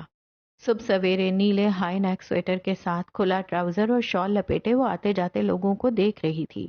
اس کی آنکھوں کی جوت بجھی ہوئی تھی، مگر یہ منظر آنکھوں کو بھلا لگ رہا تھا. اگلے ہی لمحے اسے ہر شے سے بیزاری ہونے لگی. اس نے آس پاس دیکھا، جو درخت ٹھنڈک کا احساس دے رہے تھے اب دم گھونٹنے لگے تھے. اسے ہر شے سے بیزاری ہوئی، خود سے، اپنے ارد گرد سے، اپنے وجود سے. ایک لمحے کے اندر اندر اسے خود سے نفرت محسوس ہوئی تھی. وہ ہاسٹل کے کمرے میں کھڑی شیزل پہ چیخ رہی تھی، الزام دے رہی تھی. اسے ساری دنیا اپنی دشمن لگ رہی تھی. اسے لگا تھا ہر کوئی اس پہ رحم کھاتا تھا. لان میں کھڑی وہ روتے ہوئے شیزل سے معافی مانگ رہی تھی. اسے لگتا تھا سارا قصور اس کا ہے، وہ بری ہے، اضافی ہے، اسے مر جانا چاہیے، یا پھر شیزل کو اسے چھوڑنا نہیں چاہیے. اسے اکیلے رہنے سے خوف آ رہا تھا. بیڈ پہ چت لیٹے اسے آج بغیر کچھ کھائے دوسرا روز تھا. اس کا معدہ بھرا ہوا تھا. بھوک لگتی تھی تو کچھ اچھا نہ لگتا تھا. کبھی کبھار وہ 4 لوگوں کا کھانا اکیلے کھا جاتی تھی. اس کی روٹین منتشر ہو چکی تھی. ڈپریشن صرف ذہن نہیں، معدے پر بھی اثر ڈالتا ہے. کتابیں اپنے سامنے رکھے اس سے فوکس نہیں ہو پا رہا تھا. دماغ کہیں دور تھا.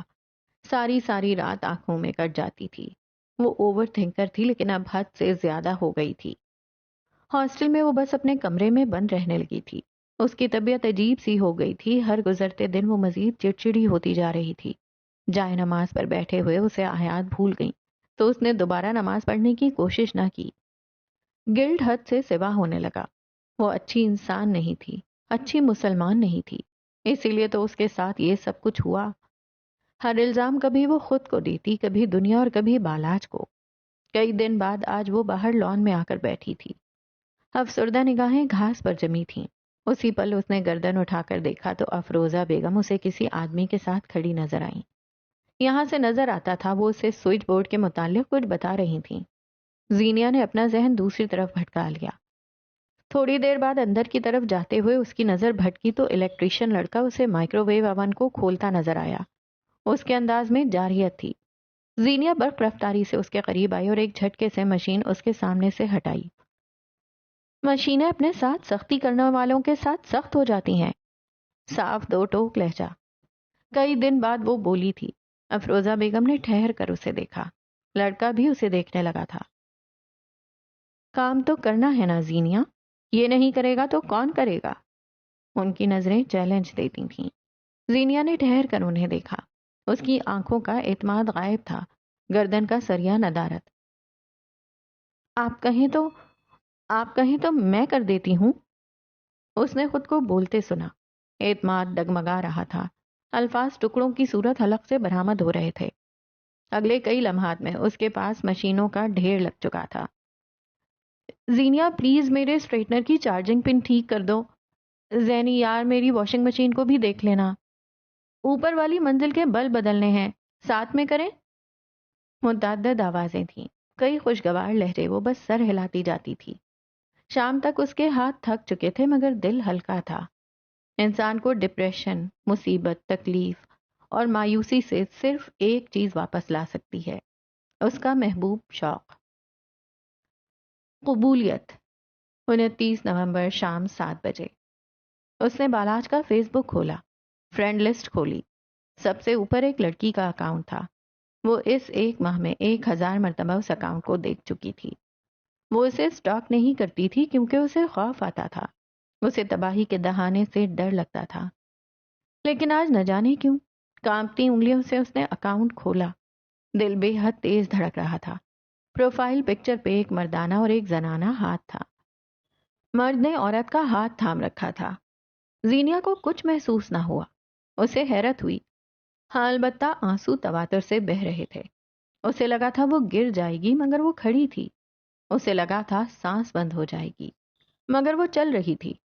لرزتی انگلیوں نے اب اسکرین پر آگے کی تصاویر کھولیں. وہ دونوں دبئی میں تھے. برج الخلیفہ ان کے عقب میں تھا. لڑکی مسکرا رہی تھی. بالاج بھی ہلکا سا مسکرایا تھا. زینیا کے دل کو دھکا سا لگا تھا. اس نے کامنٹس چیک کیے. اس نے آگے کی تصاویر دیکھی. اس نے پورا اکاؤنٹ کھول کر دیکھ لیا تھا. ہر جگہ بالاج اس لڑکی کے ساتھ تھا. نہ اس کا دل پھٹا نہ دھڑکن رکی. شور تھم گیا تھا. جذبات ساکن ہوئے. ایک ویڈیو میں زینیا نے اسے اپنے شوہر کی سنگت میں ایک لمبی سی گاڑی کی طرف جاتے دیکھا. وہ بالاج کے سہارے چل رہی تھی. زینیا کو اس سے حسد ہوا, رشک آیا, جلن ہوئی, خوشی بھی ہوئی. آنسو قطار کی صورت اس کی آنکھوں سے بہنے لگے. کئی بار یوں لگتا ہے جیسے یہ طوفان سب بہا لے جائے گا, مگر کئی بار تباہی بس ایک illusion ہوتی ہے, جسے چھو لو تو غائب ہو جاتی ہے. بالاج کبھی اس کا ایسے خیال نہیں رکھ سکتا تھا. اس نے قبول کیا. بالاج کبھی اس کا سہارا نہیں بن سکتا. اس نے قبول کیا. وہ کبھی بھی اس کے مسکرانے کی وجہ نہیں بن سکتا. بالاج اب کبھی اس کا نہیں بن سکتا. اس نے سب قبول کیا. وہ اسے چھوڑ کر کسی غیر عورت کے پاس تھا. اس نے قبول کیا. سب قبول کیا. سب. 1 دسمبر اپنے ساتھ اچھی خاصی سردی لے آیا تھا. کل رات ہونے والی ٹھنڈی ٹھار بارش نے سارے شہر کو جل تھل کر دیا تھا. گو کے نکاسیہ آپ کا انتظام اچھا تھا مگر سڑکیں اب بھی گیلی تھیں. درختوں کے پتے اپنے اوپر قطروں کا وزن لیے ہوئے تھے. قیسم کی عمارت بھی بارش سے بھیگ گئی تھی. سفید اوور کوٹ کے ساتھ سفید ٹراؤزر پہنے, پیروں میں اونچی سرخ ہیلز اور بالوں کو کھلا چھوڑے, شیزل سیمسن قیسم کی راہدانیوں میں قدم اٹھا رہی تھی. انگلیوں میں آج مختلف انگوٹھیاں تھیں. سیاہ چمکدار بال اس کے چلنے سے لہرا رہے تھے. کندھے پہ ٹنگا سفید بیگ اس کا ہم قدم تھا. قیس کمبیر کے آفس کے باہر رک کر اس نے ہیل سے ایک دو بار دروازہ بجایا. پاور چیئر پر بیٹھا قیس ہلکا سا مسکرایا تھا. شیزل اپنے حساب کی دستک دیتی اندر داخل ہوئی تو قیس نے سر نہ اٹھایا. وہ بغیر کسی دعوت کے اس کے سامنے کرسی کھینچ کر بیٹھ گئی. ان دونوں کو فارمیلٹیز کی ضرورت نہیں تھی. کافی یا پھر کافی؟ وہ فون کریڈل سے اٹھاتے ہوئے بولا تھا. شیزل نے سوچنے کی اداکاری کی. کافی نہیں، بس کافی، ایک ادا سے کہتے ہوئے اس نے میز پہ دھرا اپنا موبائل اٹھایا. وائرس بھی آ رہا ہے، کیا خیال ہے ایک اور کافی؟ اس نے ہنوز فون کان سے لگا رکھا تھا. شیزل کے تاثرات میں کڑواہٹ گھلی. اگر وہ آ رہا ہے تو کافی اور کافی کے ساتھ زہر، ورنہ کوکیز پلیز. آرڈر دے کر اس نے فون واپس کریڈل پہ رکھا اور اب کے پوری طرح سے اس کی جانب متوجہ ہوا. سرمئی 3 پیس میں ملبوس، بالوں کو پیچھے کی طرف سیٹ کیے، ہلکی داڑھی والا مرد آج اچھا لگ رہا تھا. مجھے فیور چاہیے قیس. اس آواز پہ قیس کے آفس کا دروازہ کھولتا براق ٹھٹک کر رکا. کیا کبھی انکار کیا ہے؟ ہیں یہ اندر کیا ہو رہا ہے؟ جاسوس براق حنیف کے کان کھڑے ہونے لگے. آفس بوائے اسے یوں دیکھ کر رکا. اس کے ہاتھ میں ٹرے تھا. براق نے جھلا کر ہاتھ ہلایا. کیا براق کو شادی کے لیے منانا ہے؟ وہ تو صحرا باندھ کر گھوم رہا ہے. شیروانی آرڈر پر تیار کروا چکا ہے. جوتے اور ویڈنگ رنگ میں گفٹ کر دوں گا، پھر ہم بات پکی سمجھیں. قیس کی آواز پر دروازے کے باہر کھڑا براق مسکرایا تھا. یہ الوہی مسکراہٹ تم نے پہلی بار دیکھی ہوگی. وہ دروازے کے ساتھ مزید چپک گیا. آفس بوائے چیزیں رکھ کر پلٹ گیا. لیکن کیا ہے نا، وہ میرا ٹیسٹ نہیں ہے، میرا گدھا ہے، گدھا. وہ نخرے سے بولی تو براق کے سر پر لگی تلووں پہ پوچھی. اس نے دانت پہ دانت جما کر ضبط کیا. پھر تمہارا ٹیسٹ ملا کے نہیں؟ قیس کافی کا مگ اٹھاتے ہوئے بولا تھا. براق کا گلا خشک ہونے لگا. شیزل مسکرائی. کیا پتا، مل چکا ہو. وہ پراسرار ہوئی اور اب براق حنیف کی بس ہو چکی تھی. وہ دروازہ دھاڑ سے کھولتا اندر آیا. بالکل مل چکا ہوگا. اسلام آباد کی سڑکوں پر کئی آوارہ بد تہذیب جانور گھوم رہے ہیں. سرد لہجہ. تمہیں نوک کر کے آنا چاہیے تھا. قیس کے آداب جاگے. شیزل مسکراتی رہی. اس نے چہرہ ہتھیلی پہ گرایا. ان آوارہ بد تہذیب اور جنگلی جانوروں کا رہنما تو یہاں کھڑا ہے. براق، تم اپنے گروہ کو اکیلا چھوڑ آئے. معصومیت سے آنکھیں پٹپٹائیں. لوسیفر، اس فنگس سے کہو مجھ سے تمیز سے بات کیا کرے. براق دانت پیس کر بولا. قیس نے کافی کا گھونٹ لیا. سنجیدگی سے شیزل کو دیکھا. بالکل، اسے عزت دیا کرو ملکہ. بات شروع کرتے وقت 2 گالیاں اور بات ختم کرتے وقت 4 گالیاں. بس اتنا ہی تو مانگتا ہے ہمارا وائرس. شیزل نے اپنی مسکراہٹ دبائی جبکہ براق کو صدمہ ہی لگا تھا. تم میرے دوست ہو، میرے. ایک لڑکی کی خاطر تم دوست کو بے عزت کرو گے؟ یہ بات عربی میں بولی گئی. بے عزت وہ ہوتے ہیں جن کی کوئی عزت ہو. قیس کے کچھ کہنے سے قبل وہ بول پڑی. 7 ہاتھ اٹھا دیے. نو آفنس. اللہ میرے اللہ، مجھے صبر دے، صبر دے مجھے. وہ برداشت کی آخری حدود کو چھو رہا تھا. ساتھ ساتھ عقل بھی. شیزل نے لقمہ دیا. اور تھوڑی سی غیرت بھی. قیس نے اپنا حصہ ڈالا. اب کہ براق کچھ نہ بولا. دونوں بازو سینے پہ باندھے وہ کسی روٹھے بچے کی طرح گلاس وال کے سامنے جا کر کھڑا ہو گیا. یہ اشارہ تھا کہ وہ ناراض ہے. شیزل نے اچٹتی سے نگاہ اس پر ڈالی، پھر اپنا سفید بیگ اٹھاتے ہوئے اپنی جگہ سے اٹھی. ہاتھ میں 3-4 کوکیز بھر لیے. بیٹھو، تمہیں تو فیور چاہیے تھا. شیزل نے ایک نظر قیس کو دیکھا، پھر براق کو. میں تمہیں ٹیکسٹ کر دوں گی، ذرا پرائیویٹ بات ہے. براق کے کان کھڑے ہوئے. ہمارے درمیان راز کب سے آنے لگے؟ براق کو برا لگا تھا. ٹھیک ہے، وہ تینوں دنیا جہاں کے فراڈ تھے، لیکن ان تینوں کے درمیان راز، یہ تو ناممکنات میں سے تھا. شیزل نے سر جھٹکا. اچھا، ایک بات بتانی تھی. قیس کی آواز پہ دروازے تک جاتی شیزل ٹھہر گئی. تمہاری روم میٹ زینیا حاکم کو براق نے فوٹوگرافی کے لیے سلیکٹ کر لیا تھا بغیر کسی ٹرائل کے، لیکن وہ 1 ماہ سے غائب ہے۔ تم اس کے ساتھ کام نہیں کر سکو گے قیس۔ اچھا ہوا تمہارے درمیان کوئی معاہدہ نہیں ہوا۔ اس نے ایڑیوں پر گھوم کر براق کو دیکھا۔ وہ تمہارے ٹائپ کی نہیں ہے، اس سے دور رہو۔ سرد سی وارننگ۔ کیا مطلب ہے میرے ٹائپ کی نہیں ہے؟ وہ بی کیو کے لیے کام کرے گی میں۔ ہمارے درمیان راز کب سے آنے لگے وائرس؟ کیا میں نہیں جانتی تم لڑکیوں کو کس بنا پہ نوکری دیتے ہو؟ براق کو لگا وہ ہل نہیں سکے گا۔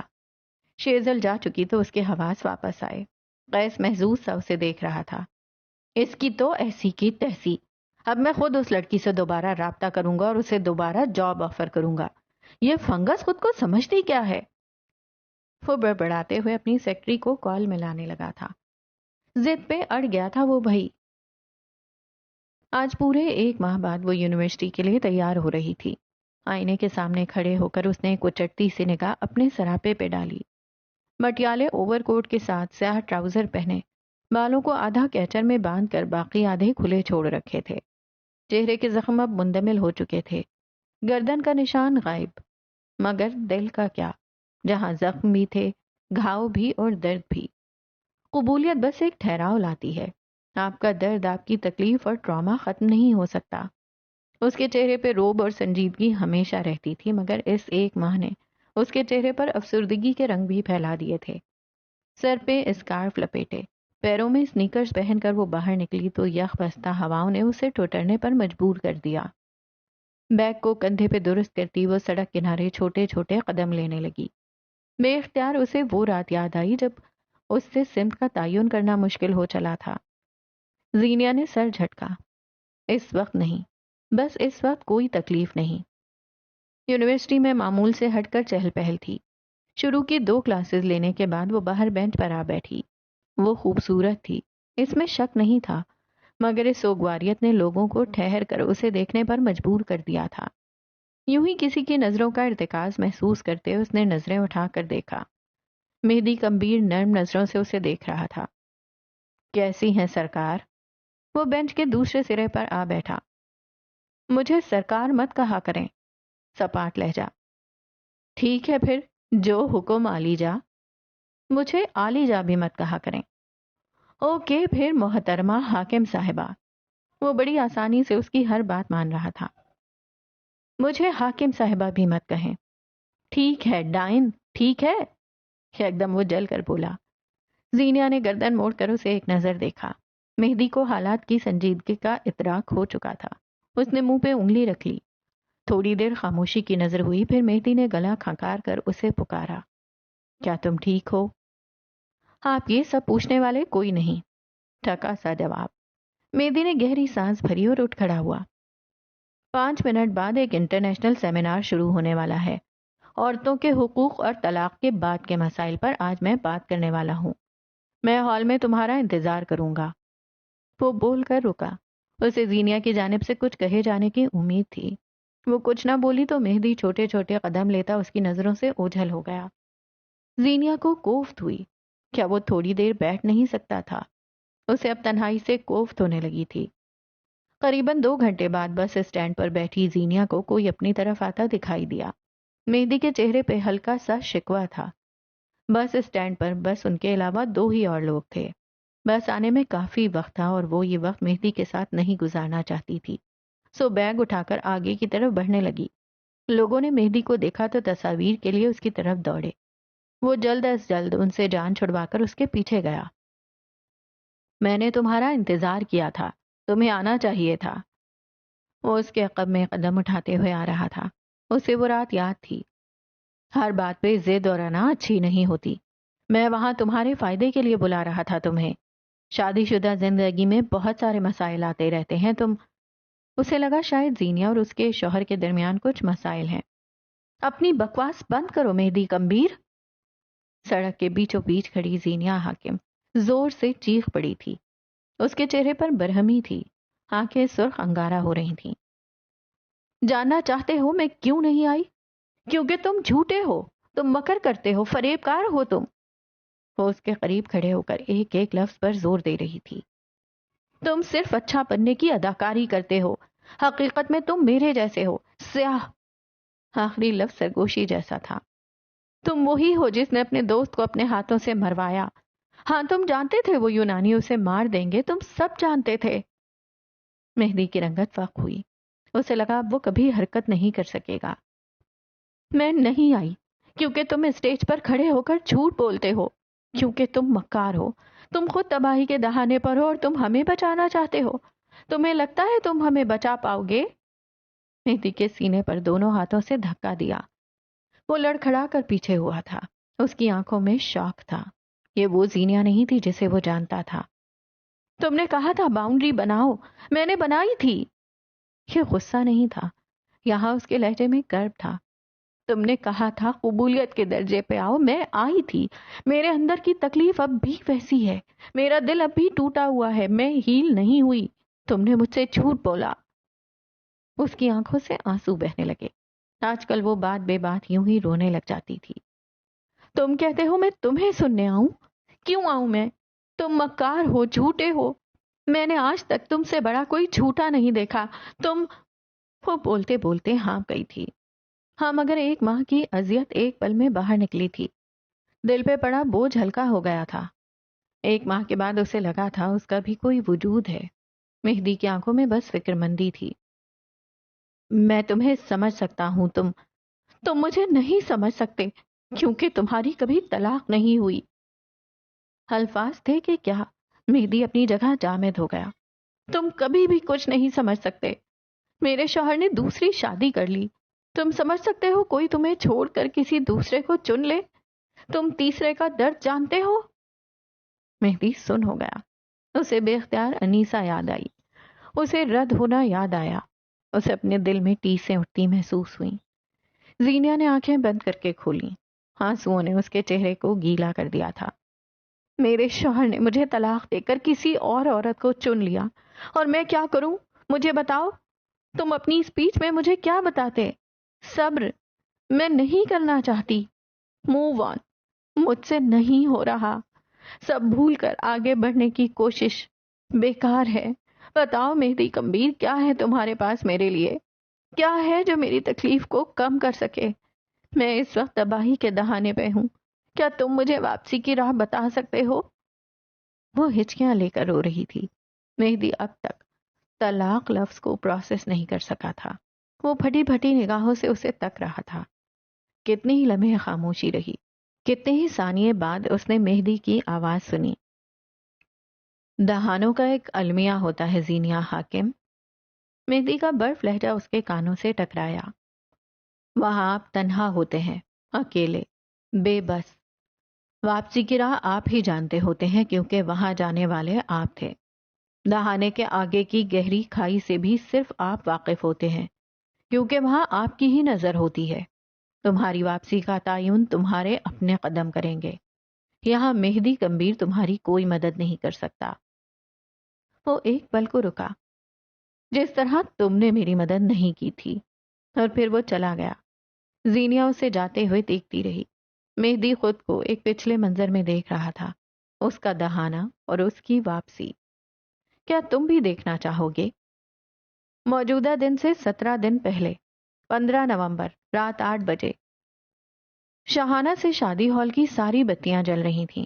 فرش سے لے کر چھت تک، کھانے سے لے کر سجاوٹ تک، غرض کے ہر شے پہ پیسہ پانی کی طرح بہایا گیا تھا۔ زرق برق لباس پہنے خواتین و مرد یہاں سے وہاں جاتے دکھائی دے رہے تھے۔ سفید پردے سے ڈھکی ایک چوکور میز کے گرد کمبیرز بیٹھے تھے۔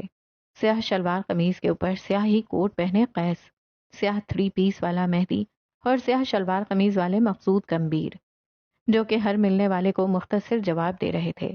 گردن میں گویا سریا فٹ تھا۔ یہ مہدی کے بیسٹ فرینڈ اور کمبیر خاندان کے فیملی فرینڈ کی شادی تھی، ورنہ اتنے سارے کمبیر شاذ و نادر ہی ایک جگہ جمع ہوتے ہیں۔ بختیار انیسا کے رشتے کی بات چلا رہا ہے۔ تمہیں کیا لگتا ہے وہ ایسا کیوں کر رہا ہے؟ مقصود نے کہتے ہوئے سگار کو شعلہ دکھایا تھا۔ مہدی کی انگلیوں کو شدت سے طلب ہوئی۔ پریشر ڈال رہے ہیں چچا، انہیں لگتا ہے وہ اس طرح مجھے منا لیں گے۔ وہ رکا، ایک نظر مہدی کے سرخ ہوتے چہرے کو دیکھا۔ مہدی کی منگیتر سے شادی کرنے کے لیے، وہ محظوظ کن انداز میں بولا تھا۔ مہدی نے جبڑے بھینچ لیے۔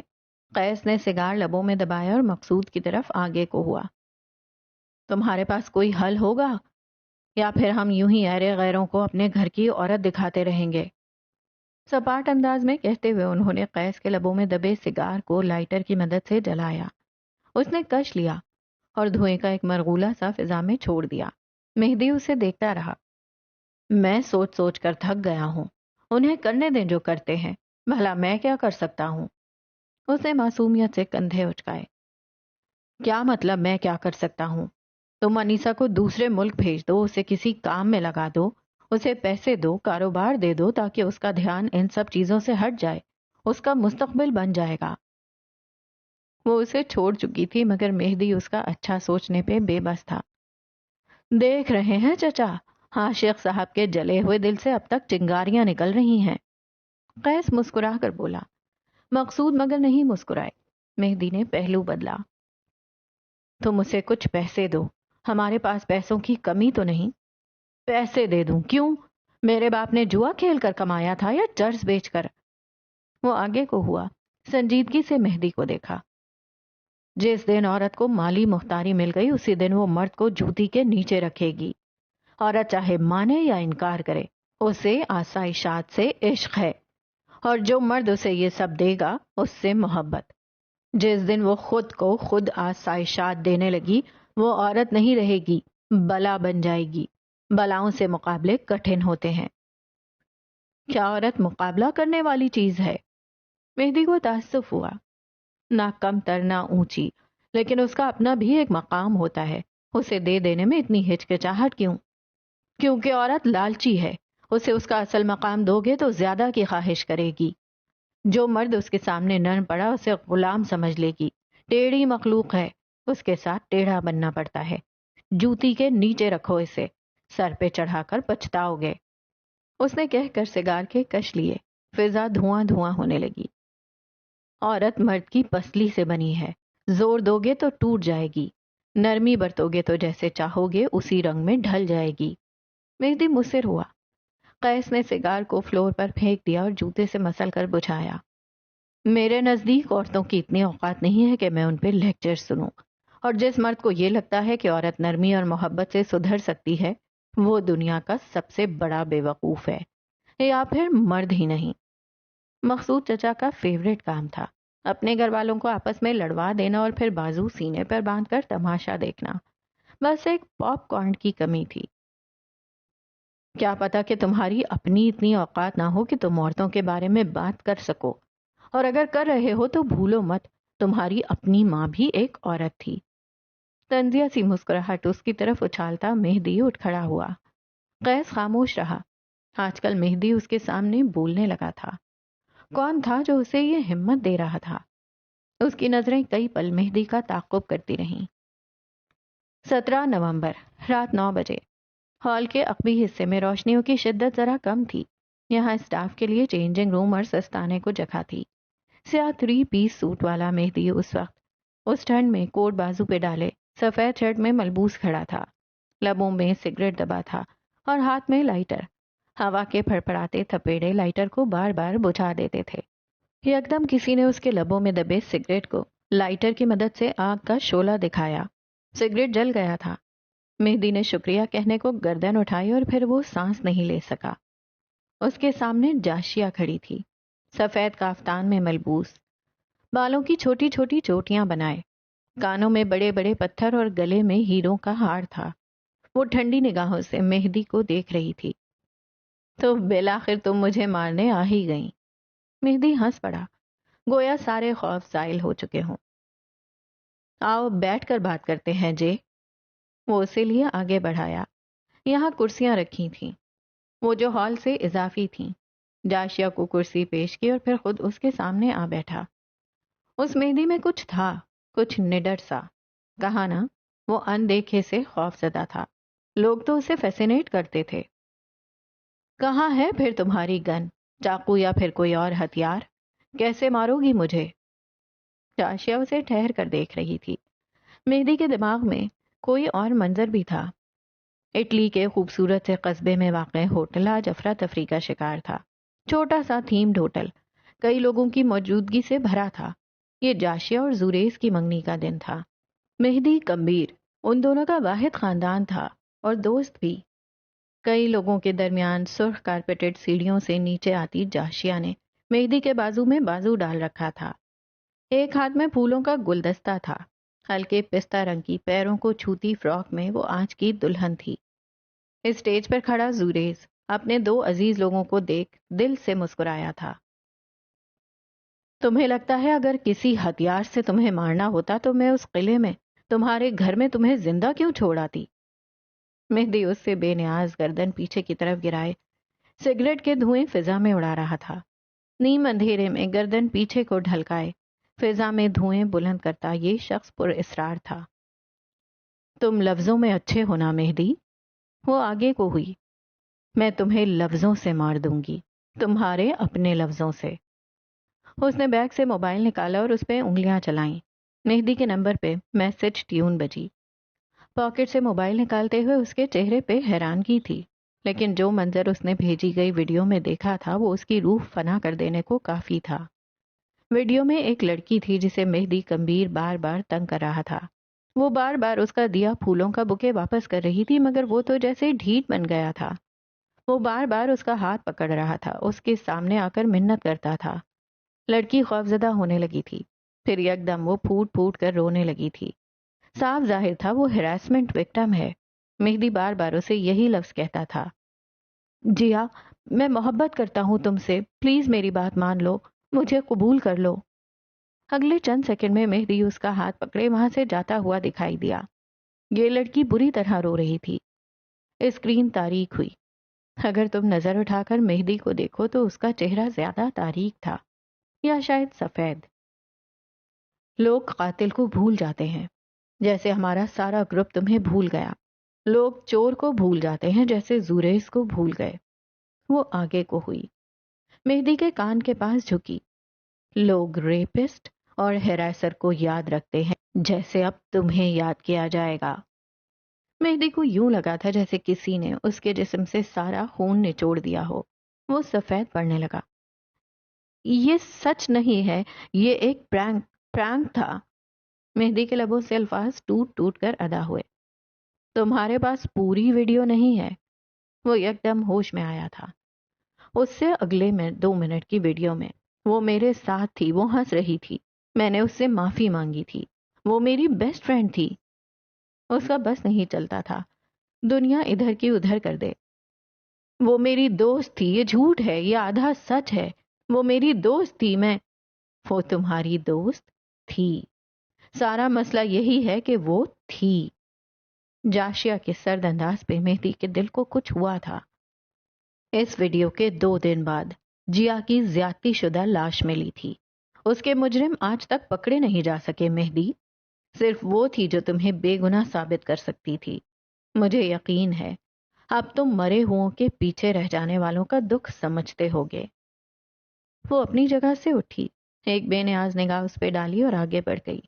مہدی کے جسم سے سانس قطرہ قطرہ باہر نکل رہا تھا. ایک لمحے کے لیے وہ جیسے جامد ہو گیا ہو. اسٹیج پہ کھڑا زوریز مسکراتے ہوئے اپنے سامنے کھڑی جاشیا کو دیکھ رہا تھا.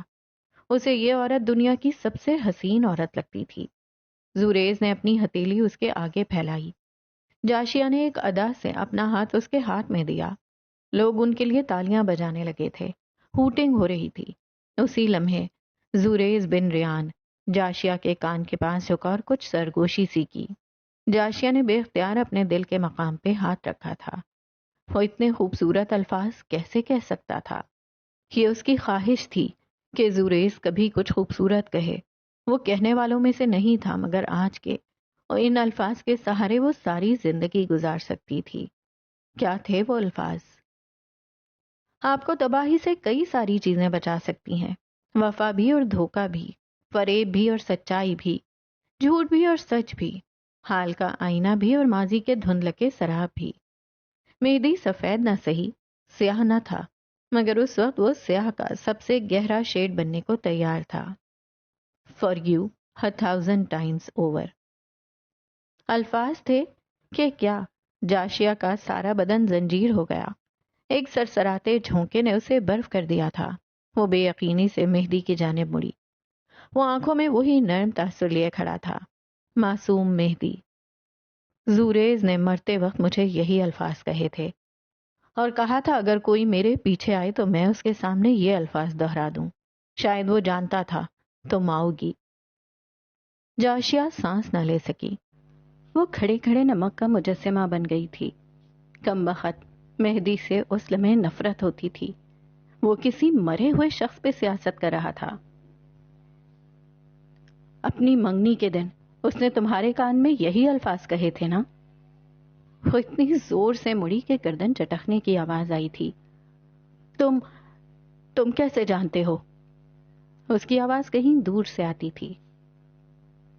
کیونکہ اس نے یہ الفاظ دو ہی لوگوں سے کہے تھے. پہلی تم تھی، دوسرا میں. زوریز میری وجہ سے نہیں، میرے لیے مرا تھا. تم چاہو تو اس کی آخری قربانی کو ضائع کر دو. تم آزاد ہو. وہ کہہ کر چلا گیا تھا. جاسیا گھٹنوں کے بل زمین پر بیٹھ گئی. اسے اپنے آس پاس سناٹا سا محسوس ہوا.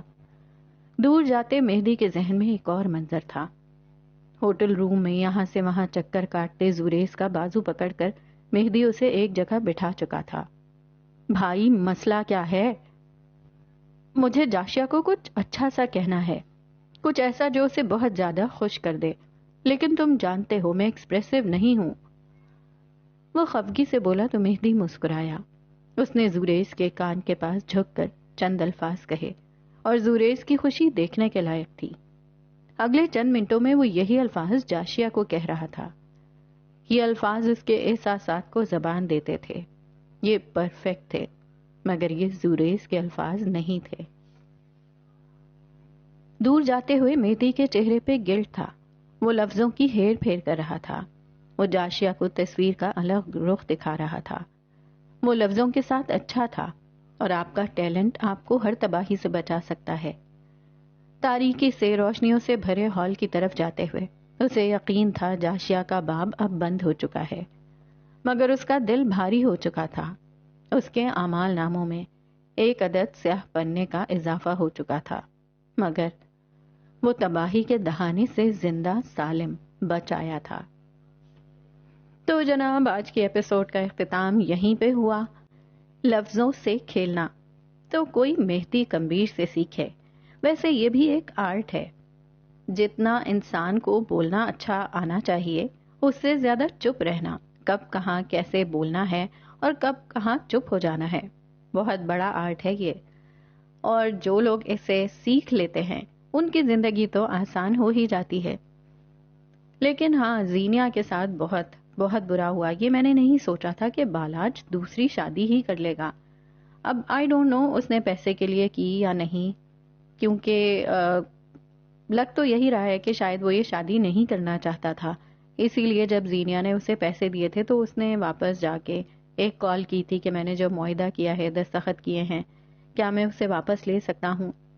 لیکن ہو سکتا ہے کہ تیر اس کے ہاتھ سے نکل گیا ہو، لیکن پھر بھی ایسا نہیں کرنا چاہیے تھا بالاج کو. اور زینیا کا جو ریئیکشن ہے یا تھا، واقعی ایسا ہی ہوتا ہے. آپ کتنے بھی مضبوط کیوں نہ ہوں، کبھی نہ کبھی کسی نہ کسی موقع پر آپ ٹوٹ ہی جاتے ہیں. ہمیشہ اپنے آنسو اندر چھپا کر نہیں رہ سکتے. کبھی آنسو بہا لینا، رو لینا، چیخ چلا لینا، غصہ کر لینا اچھا بھی ہوتا ہے. دل کا بوجھ اتر جاتا ہے. چلیں ملتے ہیں نیکسٹ ایپیسوڈ میں. اللہ حافظ.